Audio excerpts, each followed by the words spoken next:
உண்மையில் எனக்கு முன் பேசிய சகோதரியின் வார்த்தைகள் மிகவும் கனமானவை, துயரத்தின் சுவடுகளை இன்னமும் தாங்கிக் கொண்டிருப்பவை, யாரும் மறப்பதற்கும் இல்லை, அதை அவர் சொல்வதற்கு அவருக்கு உரிமை இல்லை என்று வாதிடுவதற்கும் ஒருவருக்கு உரிமை இல்லை. நினைவு கொள்ளுதல் என்பது எல்லா உயிரினங்களுக்கும் பொதுவானது. எனவே நினைவு கொள்ளுதலுக்கான உரிமையை யாரும் யாரிடமிருந்தும் பறிக்க முடியாது. நீங்கள் நினைவு கொள்ளாதே சொல்லி சொல்வதற்கும் யாருக்கும் உரிமை இல்லை.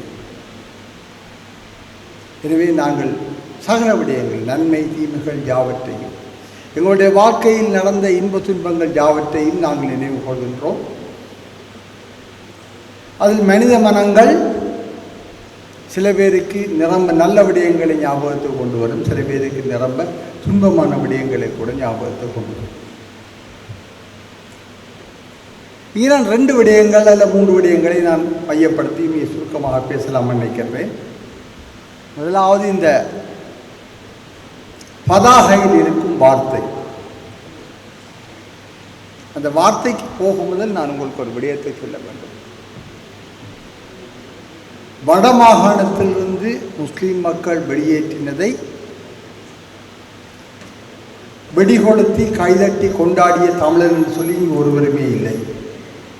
நீங்கள் முதலில் அதை புரிந்து கொள்ள வேண்டும். அது தங்களுடைய விடுதலை இயக்கமாக இருந்தாலும் கூட அதனுடைய ஆயுத முனைப்புக்கு முன்னால் பேச முடியாமல் மௌனித்து அழுதவர்கள் தான் இங்கு 90% 99% வாழ்க்கையின் தொழில் போட்டி, தனிப்பட்ட கோபங்கள் காரணமாக அவர்கள் போயிட்டான்னு சொல்லி சந்தோஷப்பட்டிருக்கலாம் யாராவது. ஆனால் மற்றபடிக்கு மௌனித்து அழுதவர்கள் தான் 99% மக்கள். எனவே இது ஒரு மக்கள் சார்ந்த வெளியேற்றமே அல்ல. ஒரு மக்கள் உங்களை வெளியேற்றவில்லை, அது உங்கள் அனைவருக்கும் தெரியும். வெளியேற்றியவர்கள் தங்களை ஒரு அரசியல் அமைப்பாக, நிறுவனமாக தங்களை பிரகடனப்படுத்தின மட்டுமல்ல, ஒழுங்கமைத்து தீர்மானமாகத்தான் வெளியேற்றினார்கள். ஒரு ஆத்திரப்பட்டு அவசரப்பட்டு உணர்ச்சி வசப்பட்டு கத்தி ஓடாரி கொண்டு அடித்து உடைச்சி ஏதோ ஒரு கோபத்தில் வெளியேற்றினவர்களும் அல்ல. அங்கே ஒரு தீர்க்கமான ஏதோ ஒரு முடிவு ஒன்று அங்கே பின்னாலே இருந்தது. எனக்கு முன்பு பேசிய எங்களுடைய மதிப்புக்குரிய முன்னாள் பாராளுமன்ற உறுப்பினர் பேசிய ஏன் வெளியேற்றினார்கள் என்பது முஸ்லீம்களுக்கு மட்டுமல்ல, இங்கிருந்த தமிழர்களுக்கும் தெரியாது ஏன் வெளியேற்றினார்கள் என்பது. ஏன் தமிழீழ விடுதலை புலிகளின் இயக்கத்தில் இருந்த முக்காவாசி போராளிகளுக்கும் கூட தெரியாது ஏன் வெளியேற்றினார்கள் என்பது. அந்த தீர்மானம் எங்கு ஒரு மூலையிலிருந்து திடீரென வெடித்ததா இல்லையா என்பது கூட யாருக்குமே தெரியாது. இனிமேல் நீண்ட காலமாக இது பற்றிய விவாதங்கள் அங்கே உள்ளுக்குள் நடந்த பின்புதான் அந்த விடயமே வெளிச்சத்துக்கு வந்தது. இது கிழக்கினுடைய எதிரொலியாகத்தான் இந்த நிகழ்ச்சி நடந்தது. நான் இன்றாலே உங்களுக்கு தெளிவாக சொல்லுகின்றேன். கிழக்கில் நடந்து கொண்டிருந்த முஸ்லீம் மக்களுக்கும் தமிழ் மக்களுக்கும் இடையிலான நேரடியான மோதல்கள், வெளியேற்றங்கள், பல துன்பியல் விடயங்களுடைய உடனடி எதிரொலியாகத்தான் கிழக்கிலிருந்து அப்பொழுது வந்திருந்த போராளிகளுடைய அழுத்தம் காரணமாக இந்த முடிவு எடுக்கப்பட்டதாக பிற்காலத்தில் நான் அறிந்தேன். எனவே அங்கே ஒரு காரியம் ஒன்று, அங்கே ஒரு காரணம் ஒன்று இருந்திருக்கின்றது. நான் அந்த காரணத்தை நான் நியாயப்படுத்த மாட்டேன். கண்ணுக்கு கண் பல்லுக்கு பல்லுன்னு சொல்லி அங்கிருந்து அடித்து தடுத்தினால் இங்கிருந்து அடித்து தடுத்தன்னு சொல்வதற்கு இது மாமன் மச்சான் சண்டை அல்ல. பின்பு யார் வெளியேற்ற வேண்டும் என்று தீர்மானித்தார்களோ, யார் இந்த முஸ்லீம் மக்களை வடபகுதியிலிருந்து ஒட்டுமொத்தமாக அனுப்பினார்களோ, காவல் போட்டு வெளியே போங்க அனுப்பினார்களோ, அவர்கள் மீளவும் முஸ்லீம் மக்களுடைய அரசியல் தலைமையோடு பேசினார்கள். இரகசியமாக பேசவில்லை, வெளிப்படையாக பகிரங்கமாக பேசினார்கள். தமிழீழ விடுதலை புலிகளின் தலைவர் வேலுப்பிள்ளை பிரபாகரன் ஏதாவது ஒரு ஆவணத்தில் மிக தெளிவாக கையெழுத்திட்டிருக்கிறார் என்று சொன்னால் அதனுடைய முதன்மையான ஒரே ஒரு ஆவணமாக நான் என்னால் சொல்ல முடியும். அது ஸ்ரீலங்கா முஸ்லீம் காங்கிரஸ் தலைவர் ரவுல் ஹக்கீமுக்கும் வேலுப்பிள்ளை பிரபாகரனுக்கும் இடையில் நடந்த கலந்துரையாடல் பற்றிய புரிந்துணர்வு ஆவணம் மட்டும்தான். சமாதான பேச்சுவார்த்தை காலத்தில் நடந்த இலங்கை அரசாங்கத்துக்கு புரியலுக்குமான பேச்சுவார்த்தையில் கூட பிரபாகரன் ஒரு ஆவணத்தில் கையெழுத்திட்டதாக நான் அறியவில்லை. இலங்கை அரசாங்கத்துடன் கையெழுத்திட்டதாக அறியவில்லை. அங்கு அண்டன் பாலசிங்கம் கையெழுத்திட்டிருப்பார், தமிழ்ச்செல்வன் கையெழுத்திட்டிருப்பார், புலித்தேவன் கையெழுத்திட்டிருப்பார், அல்லது அவருடைய திட்டமிட்ட செயலகத்தினுடைய பணிப்பாளர் கையெழுத்திட்டிருப்பார். வேலுப்பிள்ளை பிரபாகரன் ஒரு இடத்திலும் கையெழுத்திடவில்லை. வேலுப்பிள்ளை பிரபாகரன் கையெழுத்திட்ட ஒரே ஒரு இடம் ரவுல் ஹக்கீம் அவர்களுடன் செய்த அந்த புரிந்துணர்வு உடன்படிக்கை. அதைவிட பெறுமதியான ஒரு ஆவணம் இன்று உங்களிடமும் இல்லை, எங்களிடமும் இல்லை என்று சொல்ல முடியாது. அந்த ஆவணம் இருக்கின்றது. நாங்கள் இப்பொழுதும் சொல்லுகின்றோம், வடபகுதி முஸ்லீம்களுக்கும் சொந்தமானது, அவர்களுக்கு மீளவும் வந்து குடியேற வேண்டும், அப்படி இப்படியெல்லாம் நாங்கள் சொல்லுகின்றோம். அதுக்கெல்லாம் உத்தரவாதம் தர வேண்டும் என்று சொன்னால், அன்று அவர்கள் ரவுல் ஹக்கீமோட பிரபாகரன் கதைத்த நாட்கள் புலிகள் மிகவும் வலிமையாகவும் அங்கீகரிப்போடும் இருந்த நாட்கள், தோற்றுப்போன நாட்கள் அல்ல. தோற்றுப்போய் அடிவேண்டி இந்த அழியப் போகின்றோம் என்ற நிலைமையில் நீங்கள் வாங்கோ சமாதானத்துக்கு வரோம்னு சொன்ன நாட்கள் அல்ல. மிகவும் பலமான நாட்கள். சர்வதேசத்தால் அங்கீகரிக்கப்பட்ட ஒரு தரப்பாக பேச்சுவார்த்தைகளில் பங்கு பெற்றி கொண்டிருந்த அந்த காலகட்டத்தின் ஆரம்பத்தில் தான் அந்த முடிவை எடுத்திருந்தார்கள். அந்த ஆவணத்தை நான் நேற்று நடந்த அந்த கண்காட்சிக்கு பிறகு நேற்று இரவு போய் மீண்டும் தேடி எடுத்து வாசித்தேன். அந்த ஆவணத்தில் என்ன இருக்கின்றது, அது ஒரு ஆவணமாக இந்த வலையமைப்பில் இருக்கின்றது. அந்த ஆவணத்தில் சொல்லுகின்றார்கள், பிரபாகரன் இடம்பெயர்ந்து சென்ற அனைத்து முஸ்லிம்களையும் மீண்டும் மீளக்குடியேற வருமாறு அழைக்கின்றார். தெளிவாக அந்த வார்த்தை போடப்பட்டது. எனக்கு முன்பு பேசிய நண்பர் கூறியது போன்று உத்தரவாதம். ஏன் உத்தரவாதம் அவர் கொடுக்கவில்லை என்று சொன்னால், அப்பொழுது யாழ்ப்பாண மாவட்டம் இராணுவத்தின் கட்டுப்பாட்டில் இருந்தது. எனவே தங்களுடைய நேரடி கட்டுப்பாட்டில் இல்லாத யாழ்ப்பாண மாவட்டத்தில் நீங்கள் போய் குடியேறலாம் என்று கூறுவதற்கு அவர்களுக்கு எந்த உரிமையும் இல்லை. அந்த சூழலில் நாங்கள் உங்களுக்கு உத்தரவாதம் தர முடியாது. அதுதான் அந்த சாராம்சமாக இருந்தது. அடுத்தது அவர் என்ன சொல்கின்றார் sir,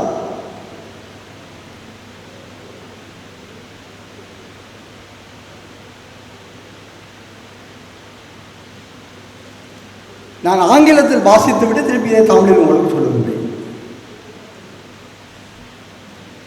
It was further agreed that the Muslims are a separate community with their own identity and that the political, cultural and other rights of Muslims as a distinct community of the North and East must be safeguarded. முஸ்லிம் மக்கள் தனித்துவமானவர்கள், மத ரீதியாகவும் பண்பாட்டு ரீதியாகவும் ஏனைய விடயங்களில் தனித்துவமானவர்கள். வடகிழக்கில் அவர்களது உரிமைகள் எல்லாம் பாதுகாக்கப்பட வேண்டும் என்ற உத்தரவாதத்தை அந்த இருவருடைய ஆவணம் தெளிவாக சொல்லுகின்றது. வெறும் வாய்ப்பேச்சு அல்ல. அன்றிலிருந்து இன்று வரையும் இதுக்குள்ள தமிழ் தலைமைகளுள் உறுதியாக உங்களுக்கு வாக்குறுதி தரக்கூடிய தகுதியுள்ள திராணியுள்ள ஒரு தலைமை யாராக இருந்திருப்பார்கள் சொல்லுங்கள். இன்றுள்ளவர்களா? இன்றுள்ள எந்த தலைவர் உங்களுக்கு தந்தால் அந்த வாக்குறுதி உங்களுக்கு செல்லுபடியாகும் அல்ல அங்கீகரிக்கக்கூடியதாக இருக்கும். அன்று அவர்கள் பலமாக இருக்கும் போது அந்த விடயத்தை தெளிவாக சொல்லி இருக்கின்றார்கள், வாக்குறுதியை கொடுத்திருக்கிறார்கள். எவரை இந்த மண்ணிலிருந்து நாங்கள் ஏதோ ஒரு காரணத்துக்காக வெளியேற்றினமோ அவர்கள் மீள வந்து குடியேற வேண்டும் என்று அழைப்பும் விடுத்திருக்கின்றார்கள். இதற்கு பின்பும் யாருக்காக காத்திருக்கின்றோம் என்பதுதான் என்னிடம் உள்ள முதன்மையான கேள்வி. யாராவது மன்னிப்பு கேட்க வேண்டும். யார் மன்னிப்பு கேட்பது? தங்கை சொன்னார், யார் யாரிடம் மன்னிப்பு கேட்பது? குற்றம் செய்தவன் மன்னிப்பு கேட்பதால் குற்றம் செய்தவன் சார்பில் யாராவது 3ஆம் தலைமுறை 4ஆம் தலைமுறை அல்ல பார்த்திருந்தவன் மன்னிப்பு கேட்பதா? இந்த மன்னிப்பு என்று சொல்லிக்கு முன்னுக்கு விளக்கம் இருக்கும். மன்னிப்பு கோருதல் என்பது ஒரு பக்கத்தில் ஆணவம் சார்ந்தது, இரண்டாவது சுய விமர்சனம் சார்ந்தது. செய்தவன் தான் தன்னுடைய செயலின் பாரத்தை உணர்ந்து அகரீதியாக உணர்ந்து அந்த செயலுக்கு மாற்றான ஒரு விடயத்தை கோரி அதை செய்யாமல் செய்தது தவறு அல்ல, நான் அதுக்கு மாற்றாக மற்றொரு விஷயத்தை நான் செய்கின்றேன் என்று ஒத்துக்கொள்ளும் போது அங்கு ஒரு தன்னடக்கமான சுய மன்னிப்பு வருகின்றது. அதுதான் மன்னிப்பு. மன்னிப்பு என்பது அந்த தவறு செய்தவன் என்பவன் தான் உணர்ந்து விளங்கி செய்வது தான் அங்கு மன்னிப்பு.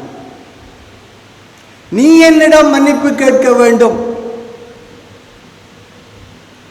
மன்னிப்பு கேட்காவிட்டால் நீ எனக்கு இவ்வளவு கட்டணம் கொடுக்க வேண்டும் அல்லது ஏதாவது கப்பம் கட்ட வேண்டும் அல்லது நீ இப்படி செய்ய வேண்டும் என்று சொன்னால் அது உண்மையான மன்னிப்பும் அல்ல, அது ஒரு வக்கிரம் சார்ந்த ஒரு பழிவாங்க. இப்பொழுது சொல்லுங்கள், நாங்கள் எல்லோரும் நிறை நம்பிக்கை கொண்டவர்கள். எங்களை வழி நடத்துகின்ற மதங்கள் எதை சொல்லுகின்றது? காரியத்தை தவறை செய்தவன் தானே அந்த தவறை சீர் செய்வதாக ஒத்துக்கொண்டு பகிரங்கமாக வாயால் மட்டுமல்ல எழுத்திலும் கூறிய பின்பு மீண்டும் வாழ்வுவதை சரி செய்வதாகவும் மிக பலமான நிலைமையில் என்று கூறிய பின்பும் மன்னிப்பு கோருதல் என்றால் யாரிடம் இருக்கின்ற வருகின்றது? யார் மன்னிப்பு கேட்க வேண்டும்? சொல்லுங்கள், கேட்க சொல்வோம். நான் ஒருவன் உங்களோட மன்னிப்பு கேட்டால் சரியா?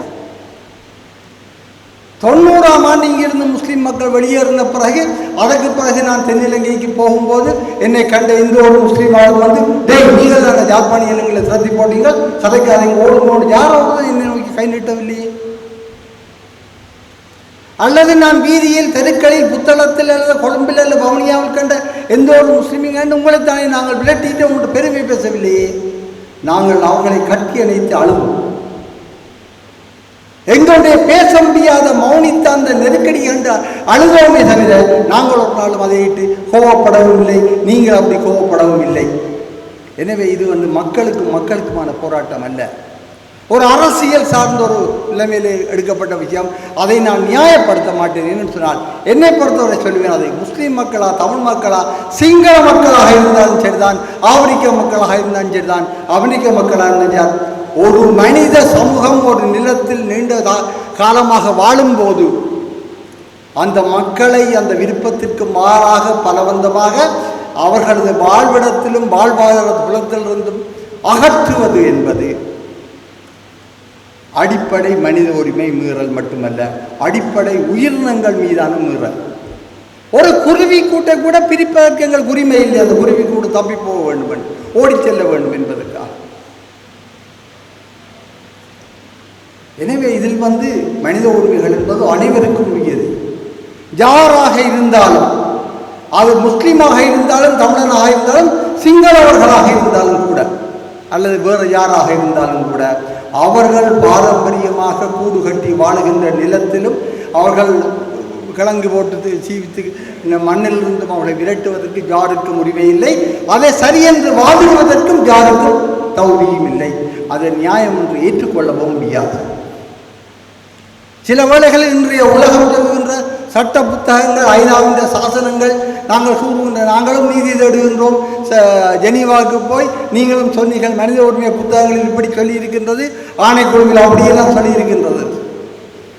காசாவில் எவ்வளவு மக்கள் கண்ணுக்கு முன்னால் கொல்லப்பட்டு கொண்டிருக்கின்றார்கள் தானே.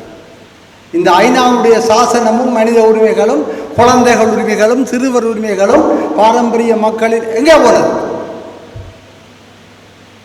எங்கே போனது? இந்த அதெல்லாம் யுத்தம் முடிந்து விட்டது என்று கொண்டாடினார்கள். இந்த பாருங்கள், நேற்று முந்தினால் கூட 40-50 குழந்தைகள் 100 சனங்கள் காசாவில் கொல்லப்பட்டு கொண்டிருக்கின்றார்கள். இந்த உலகத்தில் நாங்கள் பார்க்கின்ற சட்ட புத்தகங்களும் இந்த பிரகடனங்களும் இந்த நிறுவனங்களும் வல்லான் வகுத்த விதி. வல்லான் தனக்கு ஏற்ற மாதிரி வகுத்த விதியைத்தான் நியாயம் என்று சொல்வான். நாங்கள் அதை தாண்டி மானிடராக வாழ்வது எப்படி என்று பார்க்கும்போதுதான் அதுதான் தர்மம். இப்பொழுது சொல்லுங்கள், சைவ நீதி மேன்மைகோள் சைவ நீதி விளங்குக உலகம் எல்லாம். சைவர்கள் தங்கள் இறைவனை கும்பிடும் போது கடைசியாக சொல்வார்கள், மேன்மைகோள் சைவ நீதி விளங்குக உலகம் எல்லாம். அது என்ன மேன்மைகோள் சைவ நீதி? இந்த உலகத்தில் கொல்லாமை, அன்பு. இஸ்லாம் கூறுகின்ற விடயம் என்ன? சகோதரத்துவம். நீங்கள் கூறுகின்ற அல்லாஹ் அக்பர், எல்லாவற்றுக்கும் பெரியவர், அளவற்ற அருளாளனும் நிகரற்ற அன்புடையோனும் ஆகிய அந்த அல்லாவின் பெயரால்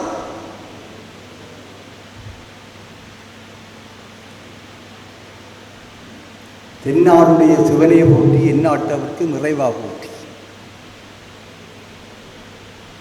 தென்னாட்டில் நாங்கள் சிவன் என்று அழைக்கின்றோம். இந்த எந்நாட்டில் இருக்கிற மக்களுக்கும் யார் தலைவரோ கடவுளோ அவர் போற்றி. அவர் தெரியாதுங்களுக்கு. அவருக்கு கண் இருக்கா, மூக்கு இருக்கா, காது இருக்கா, தலை இருக்கா, எல்லாம் தெரியாதுங்களுக்கு. பரலோகத்தில் இருக்கின்ற எங்கள் பிதாவி, அவருக்கு அவர் எப்படி இருப்பார்? தாடி வளர்த்திருப்பாரா, மீச வளர்த்திருப்பாரா, உடுப்பு போட்டிருப்பாரா, உடுப்பு இல்லாமல் இருப்பாரா? நாங்கள் கீறுகின்ற கடவுளின் படங்கள் சிலைகள் எல்லாமே நாங்கள் பிற்காலத்தில் இந்த எங்களுக்கு நாங்கள் உருவாக்கி கொண்ட கோடுகளும் கோலங்களுமே தவிர அவையல்ல நாங்கள் கும்பிடுகின்ற கடவுள்கள். எல்லாரும் கும்பிடுகின்ற அந்த உச்சம் இருக்குத்தான், அது ஒன்றுதான். சகோதரத்துவம் தான், அன்புதான், கொல்லாமைதான்.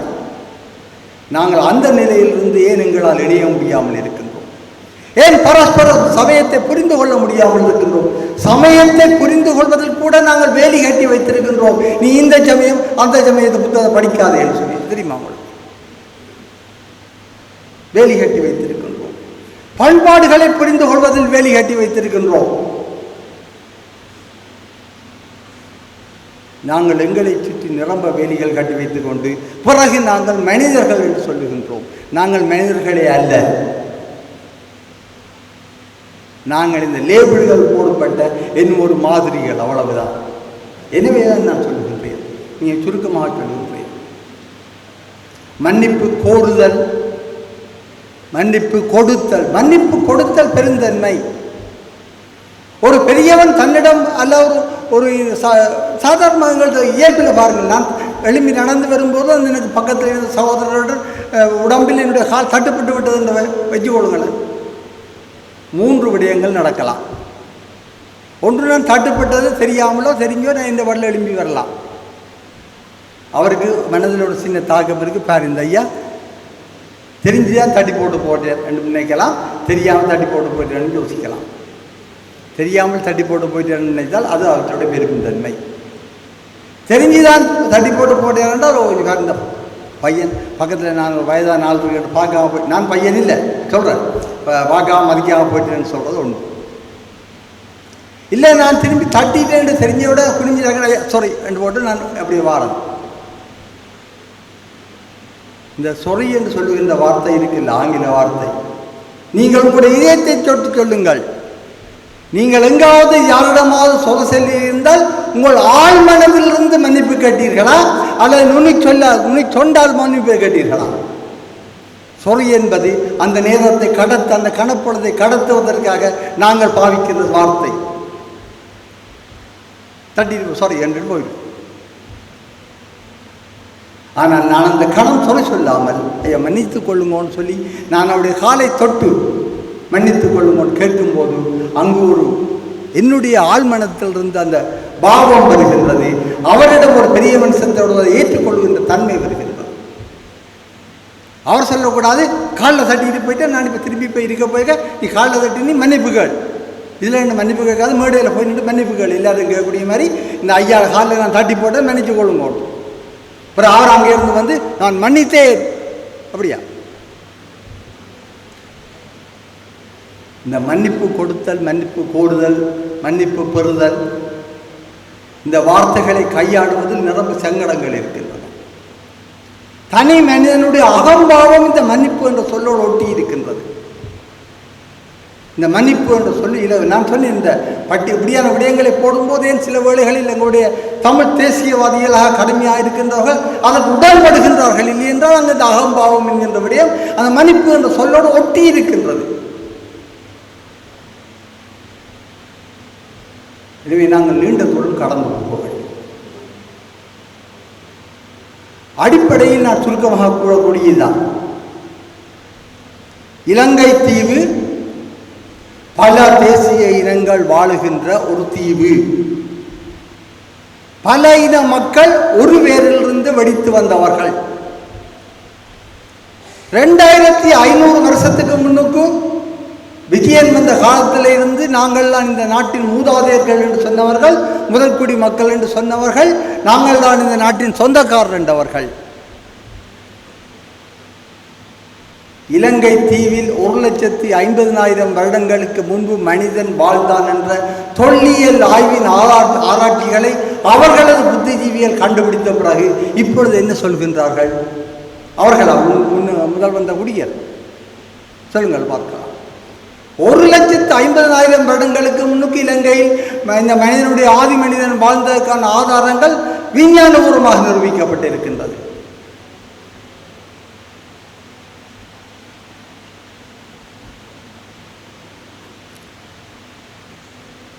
$45,000 வருடங்களுக்கு முன் வாழ்ந்தது என்று அடையாளம் காணப்பட்ட ஒரு மனிதனுடைய எலும்பு கூடு கண்டெடுக்கப்பட்டிருக்கின்றது பலாங்குடி என்ற பகுதியில்.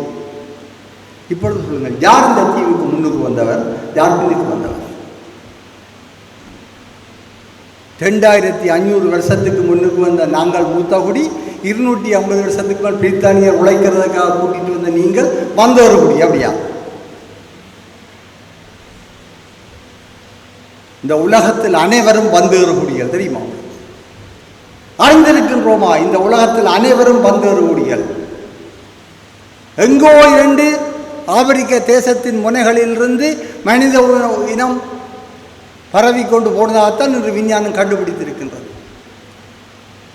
ஆப்பிரிக்காவில் இருப்பவர்கள் துவங்கி ஆஸ்திரேலியா வரையும் அமெரிக்கா வரையும் அன்றைய மனிதன் லட்சோபல வருஷங்கள் நடந்தான், ஆயிரக்கணக்கான வருஷம் நடந்தான். நடந்த காலத்தில் அவனுக்கு ஊடாடிய சத்தம்தான் மொழி. அந்த நடந்து போகும்போது அவன் கண்டறிந்த இயற்கையினால் கிடைத்த ஞானம்தான் மதம். பின்பு மத தலைவர்கள் பிறந்தவர்கள், இறை தூதர்களாக பிறந்தவர்கள் எங்களை செம்மைப்படுத்தி வழி நடத்தினார்கள்.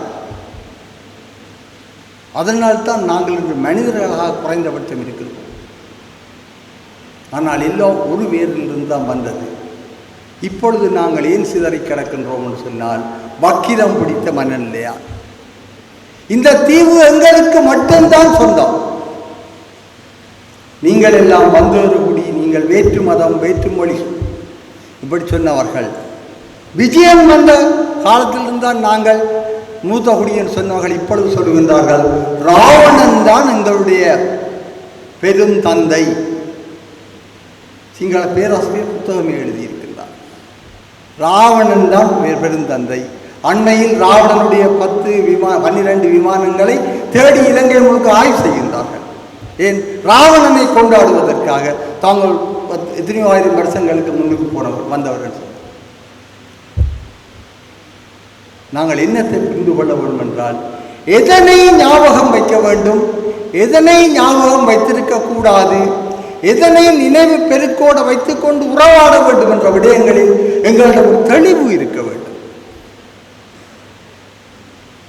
ஒரு நண்பனை நான் சந்திக்கும் போது அவனுக்கும் எனக்குமான வக்கிரங்கள் ஞாபகம் வருமா, அல்லது அவனும் நானும் சேர்ந்து காய்ந்து ஒரு வெயிலுக்கு நடந்து ஒரு இடத்துக்கு போய் அங்கு உள்ள ஒரு சிரட்டைக்கு அந்த தண்ணியை பாய்ந்து குடித்தது ஞாபகம் வருமா? எனவே எங்களுடைய உறவு என்பது எப்படி கட்டப்படும் என்று சொன்னால், உறவு அது சின்ன எல்லாம் வரும். சிலது பெருசாக இருக்கும். அப்பாவுக்கும் நாளான பேப்பர் வாங்குறது தானே, மாமன் மருமகன் அடிச்சு சாக கொண்டான், மருமகன் மாமனை அடிச்சு சாக கொண்டான்னு சொல்லி. வக்கீல் வக்கிரம் எல்லா இடமும் இருக்கின்றது. குடும்பத்தில் இருக்கிறது, சொந்த உறவுகளுக்கு இருக்கின்றது. விவிலிய வேதத்தின் முதலாவது துவக்கமே சகோதர படுகொலை தான். ஆபேலை கொன்ற காயின் தான் கதை.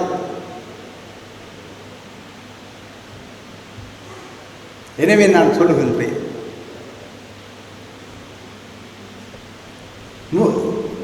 வடபகுதியிலிருந்து முஸ்லிம் மக்களை வெளியேற்றுவதாக தீர்மானித்த அந்த அதிகார தரப்பினுடைய உயர் பீடம் தான் கையெழுத்திட்டு கொடுத்த ஆவணத்தில் மிக தெளிவாக முஸ்லிம்களுக்கான அங்கீகாரத்தை முழுமையாக வழங்கி இருக்கின்றது.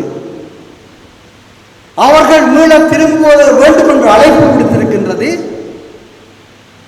அன்றைய சூழலில், அந்த அரசியல் இராணுவ சூழலில் தங்களால் அந்த உத்தரவாதத்தை கொடுக்க முடியாவிட்டாலும் கூட அதனை எதிர்காலத்தில் சரியாக கட்டமைக்க வேண்டும், ஒழுங்கமைக்க வேண்டும் என்பதற்காக பல குழுக்களை உருவாக்கி நாங்கள் அவற்றை செயற்படுத்த வேண்டும் என்று இந்த ஆவணத்தில் தீர்மானிக்கப்பட்டிருக்கின்றது.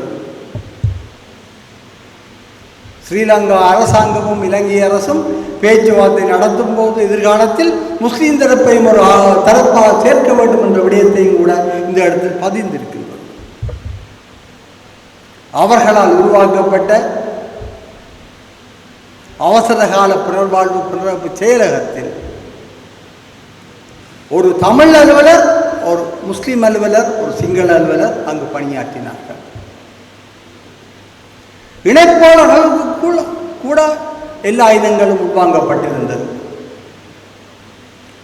எனவே அவர்கள் சில இடங்களில் தெளிவாகத்தான் இருந்தார்கள், சில இடங்கள் எங்களுக்கு தெளிவில்லாமல் இருந்தது. அதுதான் உண்மை. எனவே நான் உங்களுக்கு இறுதியாக கூற விரும்புகிறேன், நாங்கள் எங்களுக்குள் நல்லிணக்கம், என்னை பொறுத்தவரை நல்லிணக்கம் ஒரு பெரிய பிரச்சனையே இல்லை. நல்லிணக்கம் என்னை பொறுத்த இன்றைக்கும் என்னுடைய வீட்டில் எனக்கு ஏதாவது சோமில்லை என்றால் முதலாவது அடிக்கின்ற தெளிவோன் என்னுடைய மகள் அடிப்பாள் என்று சொன்னால் கொழும்பில் இருக்கின்ற கமால்தீனுக்கு தான் அடிப்பான். கமால்தீன் என்பது சாய்ந்த மருத்துவை சேர்ந்த, இந்த மருதமனையைச் சேர்ந்த என்னுடைய பாடசாலை பல்கலைக்கழக தோழர். அவர்கள் இன்றைக்கு நண்பன். என்னுடைய குடும்பத்துக்கு யாராவது உறவினர் கண்டியில இருந்து வாரென்றால் அது முஸ்லீம் குடும்பங்கள் தான் வந்து தங்களுடைய சொந்த வீடாகத்தான் அவர்கள் பழகுவார்கள். நாங்கள் அங்கு போனாலும் அது எங்களுடைய சொந்த வீடு தான். ஏனென்றால் எங்களுக்கு இந்த உறவுகளின் ஆழம் தெரியும். நான் நேற்றும் சொன்னேன், என்னுடைய தாய் வீடு குருநகரில், தாய் வீட்டுக்கு பக்கத்து வீட்டில் வாடகைக்கு இருந்தது ஒரு உம்மா குடும்பம். அந்த உம்மா சமைக்கிறது எது என்று சொல்லி எங்களோட வீட்டு மத்தியான சாப்பாட்டுக்கு கரையில் தெரியும். ஏன் அந்த கரையில் கொஞ்சம் எங்களோட வீட்டை வந்திருக்கும், எங்களோட வீட்டை செய்கிற சாமான் அங்கால போயிருக்கும்.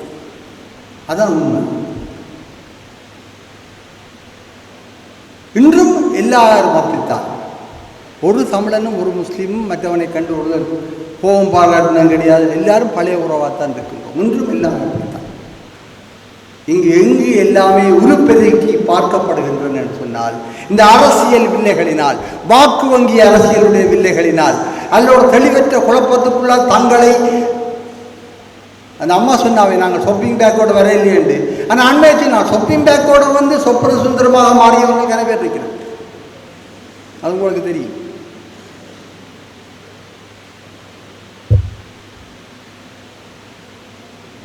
உங்கள் தரப்பில் மட்டுமல்ல, யுத்தம் தமிழ் மக்களை வடபகுதியில் அழித்ததும் உண்டு. வடபகுதியில் கோடீஸ்வரர்களை உருவாக்கியதும் யுத்த காலம்தான். மிகப்பெரிய பொருளாதார தடை காலத்தில் தான் யாழ்ப்பாணத்தில் புது கோடீஸ்வரர்கள் கனவேர் வந்தார்கள்.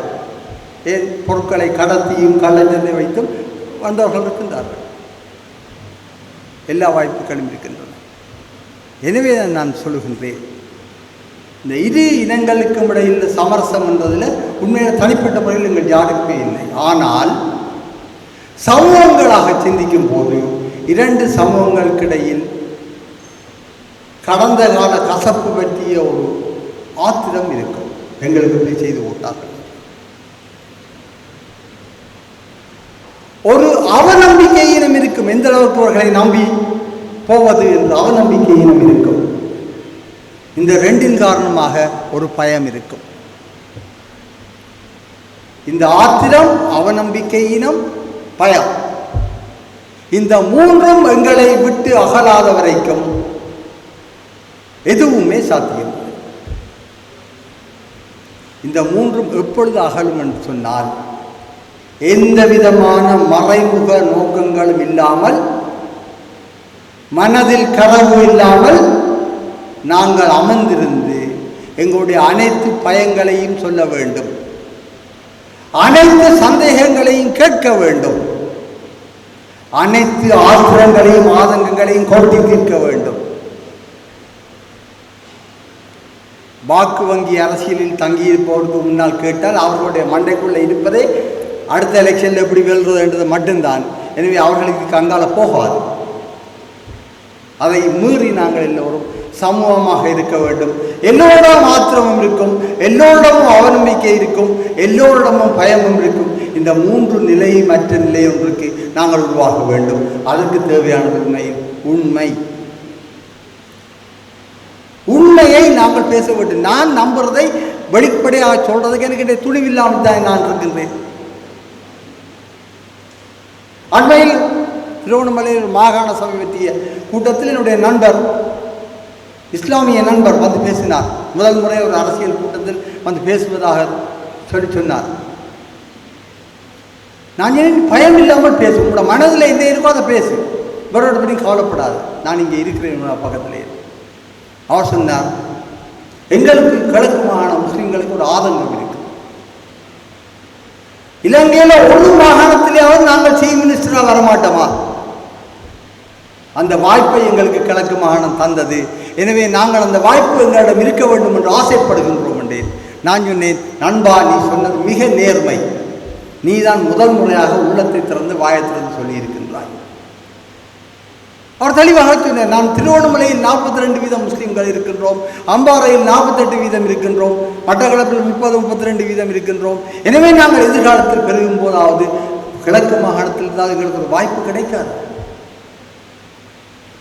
அது அவருடைய அபிலாஷம். நிச்சயம் அது நியாயமானது. உங்களுக்கு தெரியுமா, வடக்கு கிழக்கு இணைக்கக்கூடாதுன்றதில் முக்கியமாக போராடுவது யார்? முஸ்லீம்களா அல்லது கிழக்கில் வடக்கில் வாழ்கின்ற தமிழ் மக்களா அல்லது கிழக்கில் இருக்கின்ற அதிகார கதைகளுக்காக காத்திருக்கின்ற அந்த அவர்களா? எனக்கு நேரடியாக சொன்னார்கள், 2 மாகாண சபை உருவாகினபடியால் தான் எங்களுக்கு 2 சீஃப் மினிஸ்டர் போஸ்ட் கிடைச்சது, 4 8 மினிஸ்டர் போஸ்ட் கிடைச்சது. அந்த பக்கம் இந்த பக்கமாக 36 திணைக்கள தலைவர்கள் பதவி கிடைத்தது. எனவே 2ஐயும் உண்டாக்கினா பழையபடி எல்லாம் குறைஞ்சு போயிடும். எங்களுக்கு சீஃப் மினிஸ்டர் போஸ்டும் வராது, டைரக்டர் போஸ்டும் வராது, ப்ரொவின்சியல் செக்ரட்டரி போஸ்டும் வராது. எனவே நாங்கள் வடக்கையும் கிழக்கையும் இணைப்பதில் நாங்கள் உடன்பாடு இல்லை என்று சொன்னவர்கள் யார் என்றால் முஸ்லீம்களும் அல்ல, கிழக்கு மாகாணத்தின் சாதாரண தமிழ் மக்களும் அல்ல. உண்மையாதான்.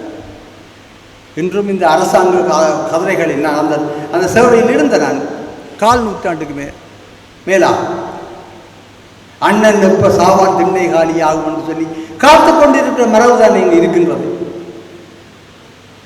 எப்போ இவன் ரெட்டேவன் லவ்வான், எப்போ அவன் டிரான்ஸ்ஃபர் லவ்வான், ஆனந்த கதிரையில் குந்தலாம் என்றான். அங்கு தமிழ் முஸ்லீம் வேறுபாடு ஒன்றும் இல்லையே. அங்கே என்ன இருக்கிறது? குரோதங்கள் எல்லா இடமும் இருக்கின்றது. ஆனால் நாங்கள் வெளிப்படையாக பேச வேண்டும் எல்லாவற்றையும். எங்களோட தேவையானது அதுதான். இன்று எங்களோட மிக பலவீனமானது அந்த வக்கிரமான மனமும் வெளிப்படைத்தன்மையின்மை. நான் பேசினால் இவன் என்ன நினைப்பான், அவர் நாளைக்கு என்ன கண்டு சிரிக்க மாட்டாரோ, நாளை சிரிக்காமல் போய் விடுவாரோ.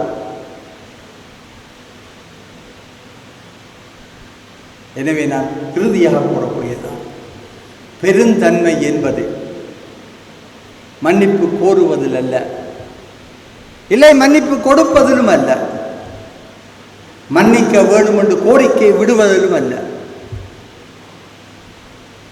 அந்த நிலைமையை சார்ந்து கொண்டு புரிந்து கொண்டு முன்னோக்கி நகர்வதில் தான் இருக்கின்றது.